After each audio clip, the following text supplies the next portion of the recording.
ಶ್ರೀನಿವಾಸಪುರ ತಾಲೂಕು ನೆಲವಂಕಿ ಹೋಬಳಿಯ ಪುಳಗೂರು ಕೋಟೆ ಗ್ರಾಮದಲ್ಲಿ ನೆಲೆಸಿರುವ ಕನಸುಗಾರ ಅಭಿ ಆಂಜನೇಯ ಸ್ವಾಮಿ ದೇವಸ್ಥಾನದ 11ನೇ ವಾರ್ಷಿಕೋತ್ಸವ ಸಮಾರಂಭವನ್ನು ಭಕ್ತಿಭಾವದಿಂದ ಹಾಗೂ ಅದ್ದೂರಿಯಾಗಿ ಆಚರಿಸಲಾಯಿತು.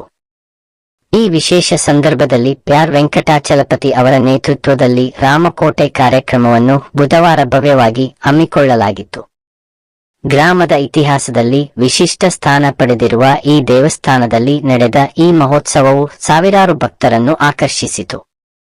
ಬೆಳಗ್ಗಿನ ಜಾವದಿಂದಲೇ ದೇವಸ್ಥಾನದ ಆವರಣದಲ್ಲಿ ಧಾರ್ಮಿಕ ಚಟುವಟಿಕೆಗಳು ಆರಂಭಗೊಂಡವು. ವೇದ ಮಂತ್ರಗಳ ಘೋಷಣೆ, ಭಜನೆಗಳು ಹಾಗೂ ಪೂಜಾ ವಿಧಿವಿಧಾನಗಳ ನಡುವೆ ಭಕ್ತರು ದೇವರ ದರ್ಶನ ಪಡೆದು ಆಶೀರ್ವಾದ ಪಡೆದರು. ವಿಶೇಷವಾಗಿ ರಾಮಕೋಟೆ ಕಾರ್ಯಕ್ರಮವು ಈ ಸಮಾರಂಭದ ಪ್ರಮುಖ ಆಕರ್ಷಣೆಯಾಗಿದ್ದು, ಭಕ್ತರು ಶ್ರೀರಾಮ ಜಯ ರಾಮ ಜಯ ಜಯ ರಾಮ ಎಂಬ ನಾಮಜಪದೊಂದಿಗೆ ಆತ್ಮೀಯ ಭಕ್ತಿಭಾವವನ್ನು ವ್ಯಕ್ತಪಡಿಸಿದರು. ಈ ಕಾರ್ಯಕ್ರಮದಲ್ಲಿ ಮಹಿಳೆಯರು, ಪುರುಷರು, ಯುವಕರು ಹಾಗೂ ಮಕ್ಕಳು ಸೇರಿದಂತೆ ಎಲ್ಲಾ ವಯೋಮಾನದ ಜನರು ಉತ್ಸಾಹದಿಂದ ಭಾಗವಹಿಸಿದರು. ಭಕ್ತರು ತಮ್ಮ ಕುಟುಂಬ ಸಮೇತರಾಗಿ ಆಗಮಿಸಿ ರಾಮನಾಮ ಸ್ಮರಣೆಯಲ್ಲಿ ತಲ್ಲೀನರಾದರು. ದೇವಸ್ಥಾನದ ಸುತ್ತಮುತ್ತಲಿನ ಪ್ರದೇಶ ಸಂಪೂರ್ಣವಾಗಿ ಭಕ್ತರ ಜನಸಾಗರದಿಂದ ಕಿಕ್ಕಿರಿದಿತ್ತು. ಭಕ್ತರು ಸಾಲಿನಲ್ಲಿ ನಿಂತು ಶಿಸ್ತಿನಿಂದ ದರ್ಶನ ಪಡೆದುಕೊಂಡರು. ಪ್ಯಾರ್ ವೆಂಕಟಾಚಲಪತಿ ಅವರು ಈ ಕಾರ್ಯಕ್ರಮದ ಯಶಸ್ಸಿಗೆ ಪ್ರಮುಖ ಪಾತ್ರ ವಹಿಸಿದ್ದು, ಅವರ ಸಂಘಟನಾ ಸಾಮರ್ಥ್ಯ ಎಲ್ಲರ ಮೆಚ್ಚುಗೆಗೆ ಪಾತ್ರವಾಯಿತು.